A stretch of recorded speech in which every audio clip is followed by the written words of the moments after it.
Halo, bertemu lagi dengan aku Divani Masruro. Sekarang aku mau menjelaskan sedikit tentang terapi Islam melalui tilawah. Tilawah sendiri artinya memahami, sedangkan menurut istilah tilawah adalah membaca. Jadi tilawah yaitu membaca tapi dengan memahami maksud dari apa yang dibaca. Yang kedua, fungsi terapi Islam tilawah. Yang pertama, orang yang mempelajari, mengajarkan, dan mengamalkan Al-Quran termasuk insan yang terbaik. Yang kedua, mendapatkan syafaat dari Al-Quran pada hari kiamat. Yang ketiga, Sohibul Quran akan memperoleh ketinggian derajat di surga. Yang keempat, orang yang membaca Al-Quran akan mendapatkan pahala yang berlipat-lipat. Yang kelima, sakinah atau ketenangan dan rahmat serta keutamaan akan diturunkan kepada orang-orang yang berkumpul untuk membaca Al-Quran. Yang kelima, membaca Al-Quran merupakan hilyah atau perhiasan bagi ahlul iman.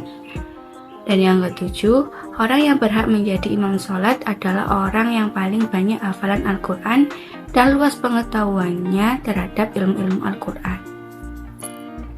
Yang selanjutnya, sasaran atau objek terapi Islam tilawah. Yang pertama yaitu pada mental. Mental sendiri yaitu hubungannya dengan pikiran, akal, dan ingatan. Misalnya mudah lupa, malas berpikir, tidak mampu berkonsentrasi, tidak mampu mengambil keputusan yang baik, picik, dan tidak memiliki kemampuan membedakan halal dan haram, ya bermanfaat, dan yang mudorot serta yang baik dan yang batil. Dan yang kedua yaitu spiritual. Spiritual sendiri yaitu berhubungan dengan masalah jiwa religius yang berhubungan dengan keagamaan, keimanan, kesolehan, dan menyangkut nilai-nilai transendental seperti syirik, nifak, fasik, dan kufur. Yang ketiga yaitu moral atau akhlak. Akhlak sendiri yaitu suatu keadaan yang melekat pada manusia yang daripadanya lahir perbuatan-perbuatan dengan mudah tanpa melalui proses pemikiran, pertimbangan atau pemikiran atau sikap mental atau watak yang terjabarkan dalam bentuk berpikir, berbicara, bertingkah laku, dan sebagainya. Contohnya yaitu seperti pemarah, dengki, dendam, suka mengambil hak milik orang lain, pemalas, berprasangka buruk, mudah putus asa, dan sebagainya. Dan yang keempat yaitu fisik. Tidak semua gangguan fisik itu bisa disembuhkan dengan terapi Islam, kecuali kalau memang ada izin dari Allah Subhanahu wa Ta'ala.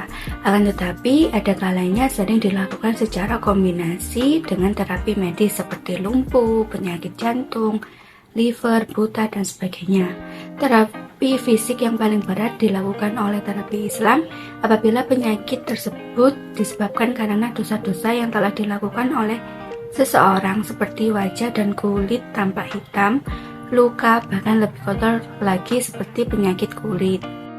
Yang selanjutnya yaitu indikator keberhasilan dalam proses terapi. Penyakit yang bisa disembuhkan oleh Al-Quran adalah berbagai macam penyakit ketika ayatnya mengenai pada bagian sel yang sakit. Maka sel-sel akan menjadi lebih kuat melawan penyakit dengan izin Allah.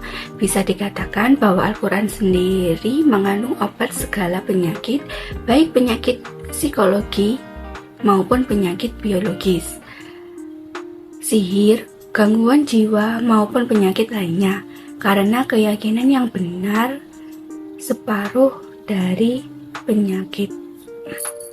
Dan perlu kita ketahui bahwa yang paling membaca Al-Quran pada saat sakit adalah kita sendiri, karena berdasarkan penelitian bahwa suara orang sakit sendirilah yang paling berpengaruh terhadap penyakitnya. Inilah yang disebut dengan ruqyah zatiyah. Jika tidak memungkinkan untuk membaca Al-Quran, yang membaca berusaha untuk memusatkan diri dan membayangkan serta yakin penyakitnya akan sembuh berkat ayat-ayat yang dibacanya. Di samping bacaannya harus keras sehingga yang sakit bisa mendengarkan secara khusyuk. Tidak ada waktu khusus dalam praktek terapi lantunan Al-Quran, kapan dan dengan posisi apapun bisa. Bacalah secara rutin sebelum tidur dan bangun tidur, dan bacalah ayat yang dianggap sesuai dengan penyakit yang dialami dan diulang-ulangi.